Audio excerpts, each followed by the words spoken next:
Yun, no? Pre, kumusta? So, ayan. Si paring Ryan nakaraan tumawag. Sabi niya, pre, paring Jun. Yung aking headlight ng aking motor, masyado daw mataas.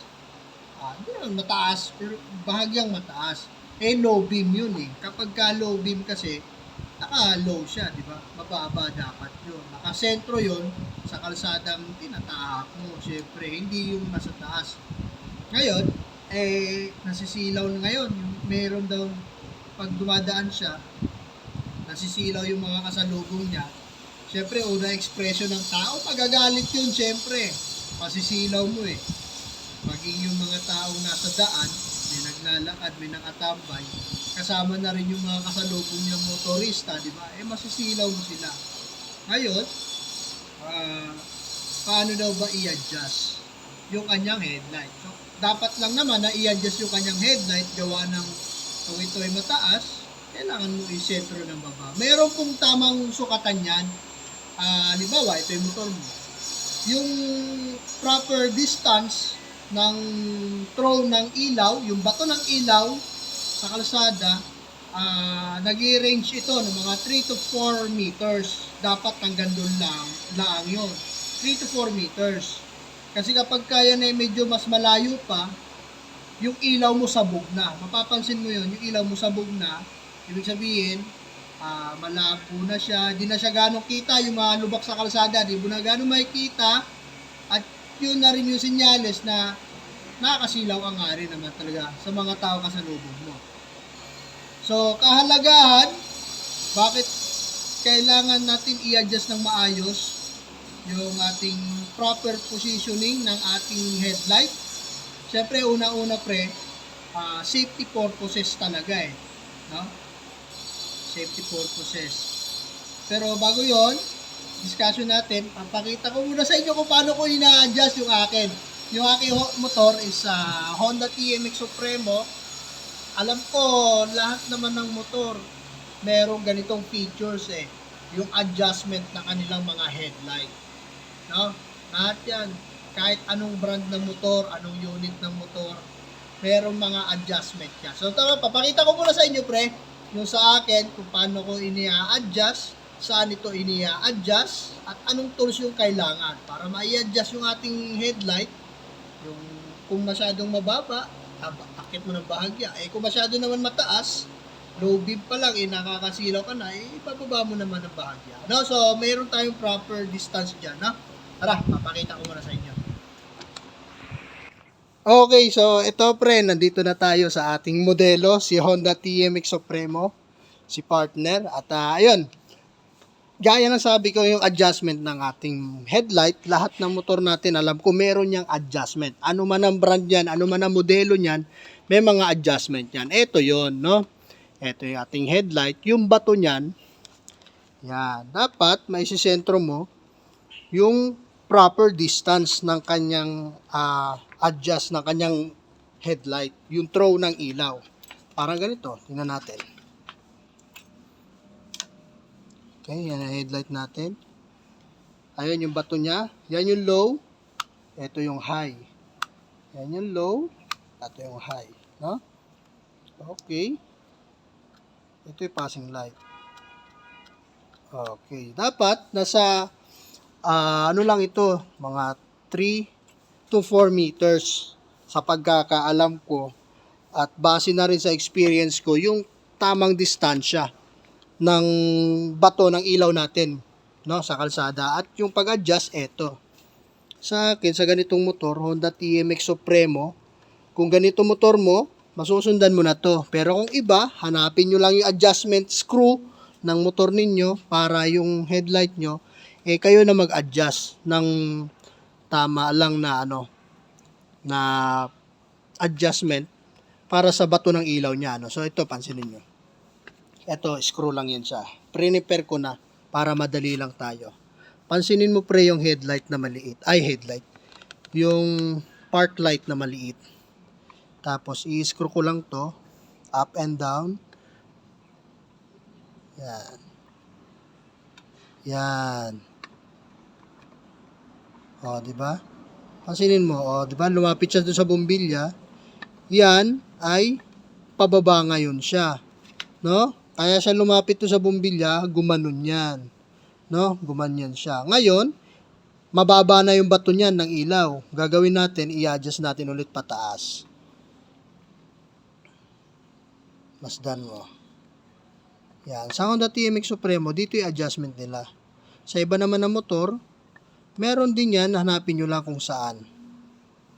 Hindi pwedeng wala. Kasi walang fix na sukatan nito. Ayan. So, ayan, lumayo naman na siya. Gumanon yan siya. No? Itinaas natin. So, dito lang yung sa amin. Okay, so, yung discussion patungkol dito is, eto na ngayon, yung discussion. Bakit mahalaga yung proper position ng ating headlight para do sa throw ng ilaw niya, no? Yung bato ng ilaw niya. Siyempre, unang-una safety purposes talaga no? Naiibabaw yung safety purposes ng rider, ng driver, kasi mapamotor sakyan, same lang din yan sila. In the way na kapag merong iba kasi, although okay lang sa kanila, kahit wala sa proper position yung headlight, ang mahalaga meron daw ilaw para lang hindi masita, hindi mahuli. Well, hindi katwiran yun kasi may purpose yung ilaw natin na yan kung para saan yan para agad natin mapansin yung halimbawa may mga debris sa daan, hindi mo mapapansin kasi yung bato ng ilaw mo nakataas, no? Hindi mo siya mapapansin. Halimbawa merong lubak, merong humps, yan yung mga obstruction sa daan na kailangan natin maagapan, no? Kaya dapat lang naka-proper position yung ating headlight. Maliban doon, ano pa? Makaprepare tayo, yan. Merong tatawid na tao, merong tatawid na aso, pusa, biglang tumawid yun. Makikita natin agad, no? So, yun yung kahalagahan kung bakit dapat naka-proper position yung ating mga headlight. And then, meron pang iba na kapag ka naman masyado naman kasi itong mataas, meron din masamang epekto. Gaya ng Okay, so ayun, masamang epekto kapag ka wala sa proper position yung ating headlight, makaka-distract tayo sa ibang motorista. Gaya niyan, yung ilaw niya mataas, yung bato ng ilaw, kahit naka-low beam siya, syempre, dadaan ka sa mga eskinita o kaya sa daan, may mga taong naka-standby dyan, may masasalubong ka mga motorista, sasakyan, yung ilaw mo, nakakasilaw yun sa iba. Siyempre, kasalubong mo sila, nakakasilaw yun. So, madidistract mo sila. May magagalit sa'yo, may inis. Minsan may kasama pang mura, hoy, ilaw mo. Ganon yan. Ganon yun Tsaka, ayun, kung ikaw naman magsasuffer ka naman ng ganon, so, rin, di ba? Pangit din, di ba? May mga kasalubong ka na ganon, mataas yung ilaw, madidistract ngayon yung pagmamaneho mo. Then, para yung naman, distraction naman na yun, halimbawa, ikaw naman yung nasa senaryo na may kasalubong ka, halimbawa, may kasalubong ka, mataas yung ilaw ngayon. Siyempre, kasalubong mo wala kasi makikita gaano. So, ang technique, lilingon ka ng kanan, dalawang seconds lang yun, 1, 2, tapos balik. Yun yung ginagawa natin. Maliban doon, sesenyas din tayo, magpa-flashing light din tayo para magbigay signal sa kanya, ibaba niya yung headlight niya kasi nakaka-distract yung ilaw niya na masyadong malakas, nakatutok sa mata Yun.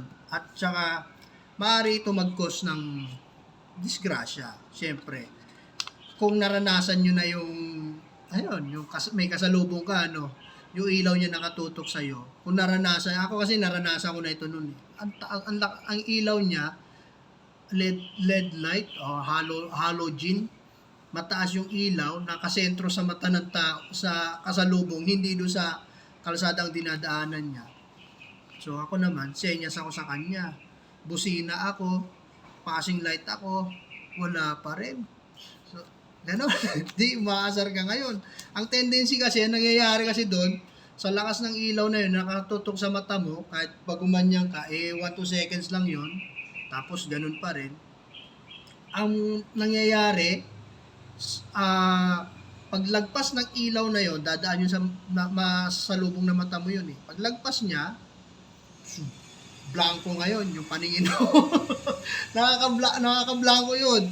Mabablanko yung paningin mo, so wala kang agad makikita. Minsan 3 seconds, malabo pa rin yung paningin mo. Madilim yung daan. So, maaari mag-cause ng disgrasya, di ba? Di mo alam, may kasalubong ka pala na, makatuto ka na pala, hindi mo napansin. So, yun yung mga, yun yung bagay naman na hindi maganda kapag hindi maayos yung ating position ng ating headlight. Kaya dapat lang natin to is sinasaayos sa tamang distance. So, gaya nga nasabi ko kanina, yung proper distance yan, magmula sa motor mo, yung bato ng headlight, dapat lang yan siya, mga 3 to 4 meters para sa akin at sa pagkakaalam ko. Yun yung standard, no? Para sa akin pero depende sa iba. Yung iba kasi masyadong mas mababa, para naman pag nag-high sila, nagagamit nila. Yung high naman natin, ginagamit natin yun para sa widening ng ilaw. Mas malawak kasi nasasakop nun yung ating high beam, no? Yung low beam natin, nakasentro talaga yan sa daanan para prepared tayo in case emergency, may biglang tumawid, aso, pusa, tao, makakapag-prepared ka, minor, preno. Tapos, merong incoming na may manhole pala sa unahan, tapos mas matitrace mo siya lalo kasi madadaanan ng ilaw mo. So, yun. Ma-aware ka, makailag ka pa, yung mga ganun, di ba? Di mo man mailagan, naka-minor ka na, marahan na lang siya. Yun, mga hams, di ba? Yung mga biglaan na, ang ganda ng takbuhan, tapos biglang may hams pala na invisible. Tag-tag. yun yung mga bagay na isinasaalang-alang natin, kung kaya't mahalaga na yung ating headlight nasa proper position siya, no? Yung throw ng ilaw niya, yung bato ng ilaw, na? Okay, so yun lang yung discussion para dun sa ating headlight adjustment. Bakit nga ba ito mahalaga? So yun yung aking discussion patungkol sa bagay na yan. Okay, so kung meron mang katanungan, ako na bahala niyan, pre. Ikaw na bahala sa akin. So yun lang. See you on the next video. Salamat. Bye-bye.